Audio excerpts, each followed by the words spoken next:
E hoje, como de praxe, estou com ele, Gabriel Marques, olá. Então, gente, vamos começar com vocês se apresentando. Podem falar seu nome, idade, período, se vier ao caso, e o que vocês acharem relevante. Fala galera, meu nome é Davi França, eu tenho 21 anos, estou no 7º período e, bom, minha trajetória no Miniono começou no ano de 2022, quando eu fui voluntário do Comitê Metrópolis, que era sobre combate às mudanças climáticas a partir de cidades inteligentes. Aí no ano de 2023 eu voltei também como um colaborador geral que ajudou ele a montar todo o evento. E em 2024, que é agora, estou aqui, tenho a felicidade de ser o diretor do CSNU.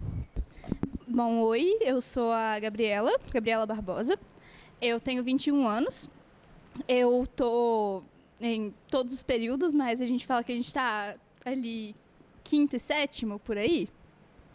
Mas minha trajetória no Miniono começou no ano passado, na verdade. Fui voluntária do comitê da OMC e agora voltei como diretora assistente. Meu nome é Thaís Mota, eu tenho 21 anos, estou no 5º período. E minha trajetória no Miniono começou em 2022 também. Eu fui voluntária da logística, grandona, gigante. E ano passado eu fui voluntária do comitê da OTAN, experiência incrível também. E esse ano, diretora assistente aqui no CSNU. Antes da gente então entrar na questão do tema por si só, apresentem o comitê de vocês, qual o tema, algo mais superficial para a gente ter um gostinho do que a gente vai discutir hoje nesse podcast. Claro, o comitê, ele é um CSNU que vai ser simulado no ano de 2023 e ele vai tratar sobre a utilização das empresas militares e de segurança privada no nosso mundo contemporâneo. Ou seja, empresas privadas que conseguem exercer atividades, pode ser militares ou de segurança. Essa pergunta é direcionada ao diretor e, nesse caso, você pode contar um pouco pra gente como que surgiu a ideia dessa temática em específico? Então, a ideia ela surgiu um pouco pelo meu gosto, pelas matérias de segurança, e eu diria que foi ali no ano de 2022, quando o conflito entre Rússia e Ucrânia, eclodiu. Então, eu comecei a reparar que, na época, estavam sendo veiculadas muitas notícias tratando sobre o Grupo Wagner. Então, eu não sabia como funcionava e fiquei curioso e fui pesquisar e comecei a entender mais sobre empresas militares e de segurança privada. Então, esse foi um principal fator que me motivou. Pessoal, a gente está há alguns dias no nosso Miniono. Não canso de repetir isso por aqui nesse podcast. A gente está construindo isso com muito amor. E eu queria perguntar para vocês como tem sido o processo de construção desse comitê. Como é que está sendo, gente? Conta pra gente. Olha, sendo bem sincero, é uma coisa que dá trabalho. Dá trabalho, claro. Mas, de qualquer forma, é uma coisa que, dá uma motivação a mais. Tanto por estar em equipe ali e ter essa colaboração do pessoal. E também eu acho que esse processo de aprender mais sobre um assunto novo de forma mais profunda é algo bem legal. Não, eu acho que é muito bom e interessante você está sempre descobrindo novas coisas em diferentes aspectos, de novas perspectivas. Eu acho que quando você está preparando o comitê e tudo mais, você consegue ter uma aproximação que às vezes o curso não consegue te trazer, mas você lança um olhar diferente também. Acho que é legal o processo de conhecer outras pessoas também, trabalhar em colaboração com outras pessoas. Eu acho que essa parte é muito legal, por mais que dê muito trabalho. Assim, os dois já disseram, né, que é um processo bem trabalhoso, mas não deixa de ser muito divertido. Assim, a gente, pelo menos eu que participei como voluntária no ano passado, eu só vi a parte final de tudo. Agora, como diretora assistente, eu já vi o processo mais do início e, assim, acompanhar tudo passo a passo até chegar no momento em que a gente vai moderar e participar com todo mundo lá. Assim, é uma experiência muito legal, é muito divertida. Assim, creio que vale a pena toda essa dificuldade, assim, mas é muito divertido. Vai valer a pena no final. Então, dentro desse processo de construção do comitê, vocês precisam pesquisar bastante, vocês precisam ler muito, e é um processo bem cansativo, mas é um processo que agrega muito dentro do seu conhecimento dentro da área e seu conhecimento no geral. E eu queria perguntar para vocês qual foi principal descoberta que vocês tiveram dentro dessas pesquisas até agora no comitê? Olha, para mim, a principal descoberta foi entender, eu demorei muito a entender isso, que existem diferentes tipos de empresas militares e de segurança privada.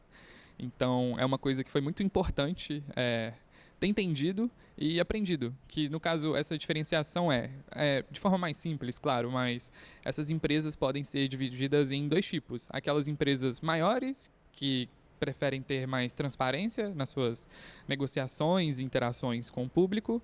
Então, essas empresas normalmente estão abertas, estão inseridas dentro do mercado econômico, estão em bolsas de ações e tudo mais.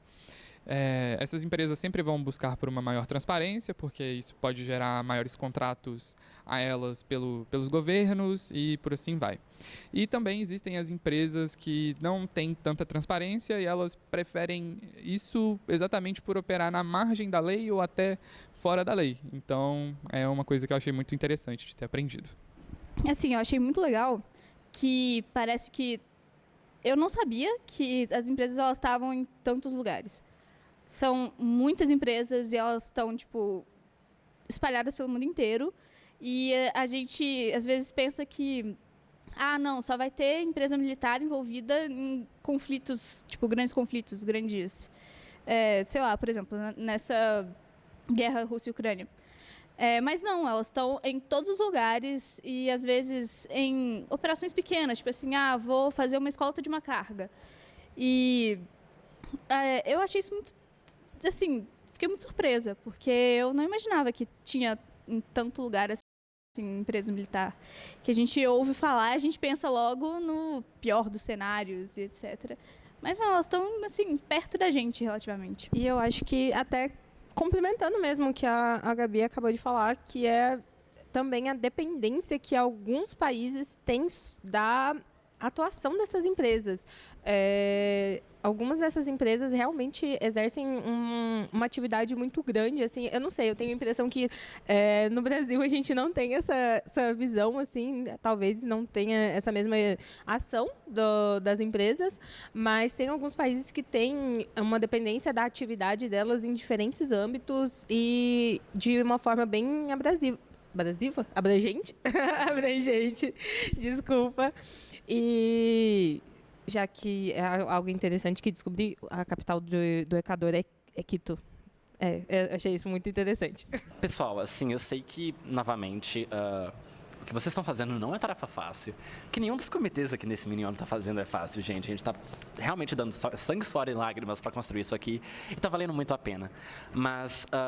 conta pra gente o que tem sido até agora a maior dificuldade de vocês na construção do comitê. Olha, eu diria que talvez a maior dificuldade foi na pesquisa de fontes sobre o assunto, porque é algo um pouco complexo de ser achado, até porque muitas vezes são empresas privadas que não disponibilizam muitos dados pra gente.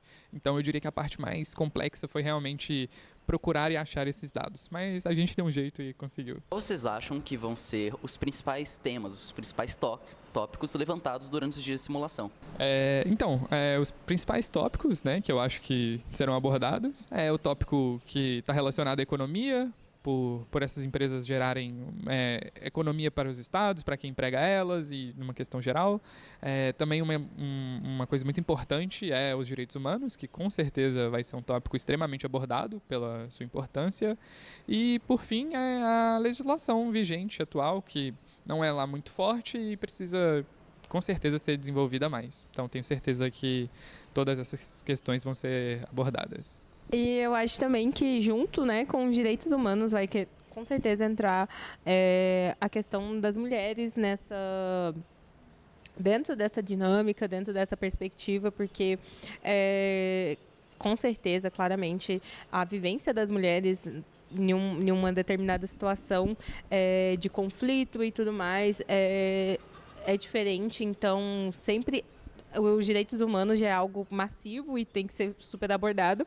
E quando você pensa na questão das mulheres, mais ainda, né? Então, eu acredito que essa também será um ponto. A gente esquece muito que nessas atividades militares, independente de onde seja, obviamente todas as pessoas vão sofrer algum tipo de violência, só que mulheres, em especial, vão sofrer formas de violência muito específicas, né? E debater isso num comitê como o de vocês é crucial, definitivamente. Ok, gente, agora vamos para a minha parte favorita do podcast, que é o Giro de Notícias. A primeira notícia foi veiculada pelo jornal Opção e foi escrita pelo Pedro Moura. Companhias militares privadas se instalam na América Latina. Grupos militares privados empregam 2,4 milhões de pessoas que normalmente operam fora da lei. Vocês poderiam comentar um pouco sobre isso na notícia? Então, é uma questão muito complexa, né? Principalmente quando a gente pensa que essas empresas elas vão fazer um uso mais militar justamente em países mais subdesenvolvidos que apresentam problemas sociais, políticos e econômicos. E normalmente essas empresas estão justamente sediadas em grandes países, Estados Unidos, Rússia, China, por aí vai. Então, a gente percebe isso, que é um problema grave por justamente essas empresas muitas vezes estarem operando na beira ou até mesmo fora da lei em países que também carecem com essa questão de segurança. Vamos para então a nossa segunda notícia, veiculada pelo Panorama Mercantil e escrita por Éder Fonseca, o sucesso das empresas militares privadas. As empresas militares privadas são organizações que oferecem serviços de segurança e defesa a clientes, geralmente governos, empresas ou indivíduos. Essas empresas empregam soldados e outros profissionais de segurança que podem ser implantados em áreas de conflito para realizar missões que variam desde a proteção de infraestrutura crítica até o treinamento de forças de segurança locais. Então, como muito bem já dito pela notícia e por você, a gente pode perceber que elas são, de certa forma, um sucesso por justamente apresentarem uma versatilidade muito grande. Então, elas conseguem operar em diversas ações, conflitos e até mesmo uma segurança mais básica. Por exemplo, no Brasil, a gente tem a G4S, que é até uma delegação do comitê, e ela, por exemplo, aqui no Brasil atua só como uma segurança. Às vezes você vai em um jogo de futebol, um show, e a G4S vai estar lá prestando essa segurança. Mas também a gente tem alguns problemas, como, por exemplo, o Grupo Wagner emprega militares em um conflito direto, que é uma questão muito problemática, justamente por não existir uma legislação muito forte que até mesmo que proteja contra os direitos humanos. E também a gente pode observar que os Estados Unidos já fez o uso dessas empresas para cometer muitas infrações, como por exemplo a gente observa a invasão do Iraque, que uma empresa chamada Blackwater, ela foi uma parte muito atuante na questão do conflito direto, o que acabou ocasionando também diversos problemas dos direitos humanos. Mas em um panorama geral, provavelmente as empresas militares e de segurança privadas, elas são consideradas um sucesso justamente por conseguir ter um lucro muito grande, porque os maiores empregadores delas são os estados, o que acaba gerando muito dinheiro para elas. As pessoas têm realmente algum problema com o termo mercenário dentro desse tema? Porque assim, precisa ser de outra nacionalidade, mas é um termo que se usa hoje em dia? Eu não tenho visto mais tanto, pelo menos nessa questão, porque realmente tem um livro de um cara que ele era de uma empresa militar privada e ele começou a escrever. Tem um autor que ele chama Cian McFate. Ele trabalhava em uma empresa militar e de segurança privada e ele saiu dessa empresa e começou a escrever um livro, que é muito interessante, eu utilizei muito no guia, e ele cita justamente isso, porque os empregados das empresas, eles não têm uma nomenclatura muito certa, não existe um estudo muito aprofundado sobre essa nomenclatura, o que acaba gerando muita divergência. Saindo do nosso giro de notícias, eu queria perguntar para vocês como que vocês acham que essa discussão das empresas militares privadas influenciam na vida, na prática, na vida dos delegados que vão participar, que vão estudar e vão se engajar dentro desse tema? Como você acha que isso pode agregar a vida deles? Olha, eu acho que, primeiramente, vai ser a percepção, talvez que muitas pessoas não têm, de que essas empresas elas já estão atuando plenamente em diversos países, até mesmo aqui no Brasil, como eu já tinha falado sobre a G4S, atuando em eventos de segurança ou eventos de futebol. E também um olhar mais atento, né, aos conflitos que estão tendo ultimamente, principalmente como a guerra entre Rússia e Ucrânia, da qual essas empresas são muito utilizadas. Não, é muito sobre aquilo que a gente já estava falando, eu e Thaís falamos no inicinho, que a gente realmente não percebe o quão perto essas empresas estão. A gente, pelo menos quando eu comecei a pesquisar mais sobre o tema, eu não fazia ideia de que estava tão próximo assim. E é interessante que as pessoas percebam que não é uma questão que vai afetar só a Europa, por exemplo. Vai afetar todo mundo. A gente precisa de debater e discutir sobre. E também eu acredito que pensar que existem pessoas que talvez estão sofrendo por conta da atuação delas. Pessoas que estão tendo uma experiência muito próxima com elas. Muitas vezes os países estão deixando de lado, não estão levando em consideração que a própria população está tendo uma experiência, está tendo um contato com essas empresas, porque o Estado, quem é o Estado? O Estado não passa por essa situação com as empresas. O Estado faz um Pix e paga as empresas. Mas as pessoas vivem, as pessoas têm esse contato. E elas que estão lidando com isso. Pode não ser a gente, mas são elas. E é importante pensar, é importante se discutir, aumentar o diálogo sobre isso, aumentar a conversa para cada vez mais a gente, por mais que sejamos estudantes, fazer a diferença a partir disso, a partir do início do diálogo, né? Eu acho que isso vai ser muito importante. Pessoal, novamente eu tenho certeza de que a gente está muito ansioso realmente para o nosso Minion chegar e para a gente poder colocar em prática tudo que a gente tem feito aqui. E eu tenho certeza absoluta de que os nossos delegados também estão muito ansiosos para participar. Que sugestões vocês fariam para que os nossos delegados possam se preparar para o comitê de vocês? Olha, eu acho que a principal sugestão que eu daria é tentar se informar cada vez mais por notícias ou até pesquisar vídeos sobre o assunto, que tem bastante no YouTube, mas caso vocês queiram se aprofundar também mais, tem diversos artigos em português mesmo, de fácil acesso, leitura também muito tranquila, que abordam bastante sobre o tema. E também é bom lembrar que o nosso comitê se passa em 2023. Então, se preparar lendo notícias que aconteceram em 2023 também pode ser um bom caminho, que aí você vai saber exatamente o que você pode usar para argumentar durante os nossos debates. Que dica vocês dariam para os seus delegados para se preparar, conhecendo um pouco mais sobre o tema em alguma plataforma midiática? O que vocês acham que eles poderiam assistir, ler, fazer para conhecer um pouco mais do tema? A primeira dica, com certeza, seria acompanhar o Instagram do CSNU, que a gente vai movimentar bastante agora, principalmente agora que estão chegando os dias de evento, então a gente vai alimentar com bastante informações e conteúdos, mas eu acredito que também, novamente, ver bastante vídeo e talvez dar uma procurada em artigos que, como eu disse, tem uma literatura bem fácil e tranquila. Nosso blog. Temos o nosso blog também, claro. Gente, só para deixar como de praxe, o Instagram do CSNU estará nas nossas descrições do vídeo. Então, a gente agora vai, acho que para a grande questão, que como seria possível regular a ação das EMSPs a partir das legislações estatais? Tem uma solução para isso?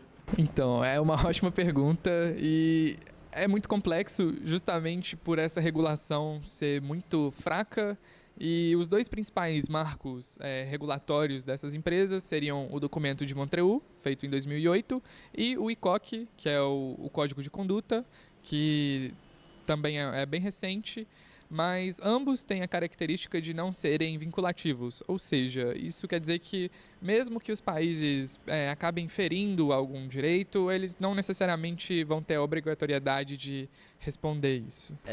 Então, puxando meio que nesse mesmo ponto, vocês acham que as EMSPs são uma ameaça para a soberania dos estados? Ótima pergunta novamente, eu vou responder essa com sim e não, porque é complexo. Quando a gente pensa, por exemplo, nos Estados Unidos, usou uma empresa militar privada para invadir o Iraque. A gente não pode falar que foi uma grande ameaça à soberania, mas de qualquer forma ainda assim representou uma ameaça para o Iraque.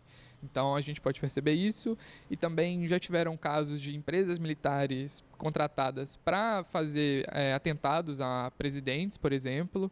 Então é uma questão complexa, mas ao mesmo tempo que elas não conseguem oferecer um grande risco à sobrevivência dos estados, elas ainda assim podem causar um grande dano.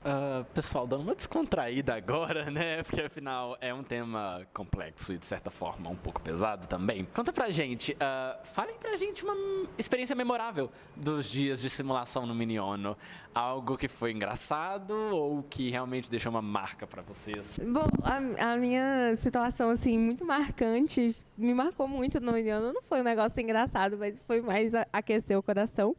Que estava nos debates e tudo mais, e tinha uma delegação que foi falar, e ela começou a ficar um pouco nervosa, assim, para falar, e aí todo mundo, meu comitê era muito grande, todo mundo começou a, tipo, ajudar ela, tipo, sussurrar alguma coisa para ela conseguir continuar, e ela conseguiu finalizar.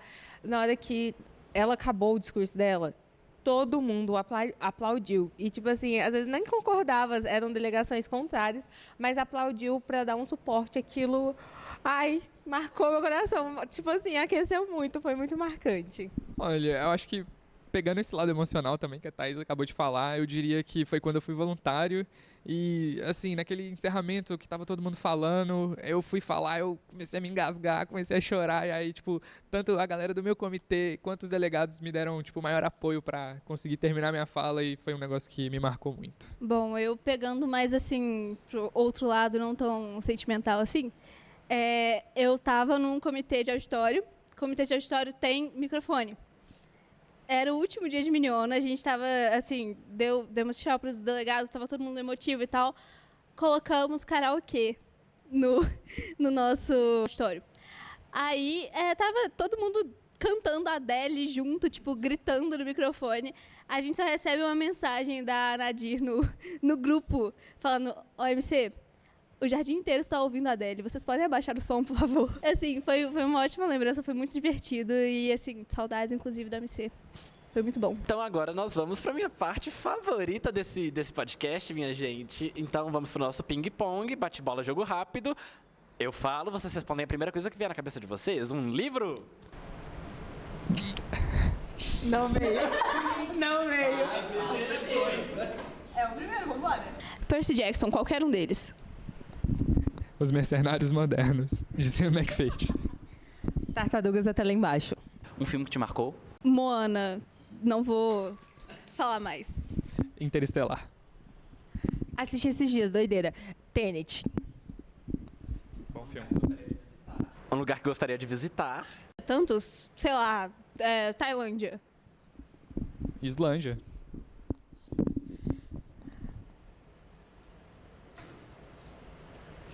Noruega. Uma inspiração dentro ou fora do campo de relações internacionais?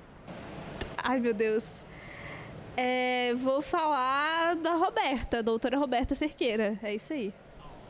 Vou quebrar o protocolo, falar no esporte, que é o Eliud Kipchoge, um grande maratonista, e aqui todos os professores de segurança têm muito meu coração, Raquel, Cristiano, Jorge e a Dani. Diva. Um de fora, sim, Ayrton Senna, Lewis Hamilton. E. Nossa, eu falei muitos. 2, né? Porque eu ia falar de uma professora. Esqueci o nome. Poxa, que bacana. Marinana, diva da Marinana, maior de todas.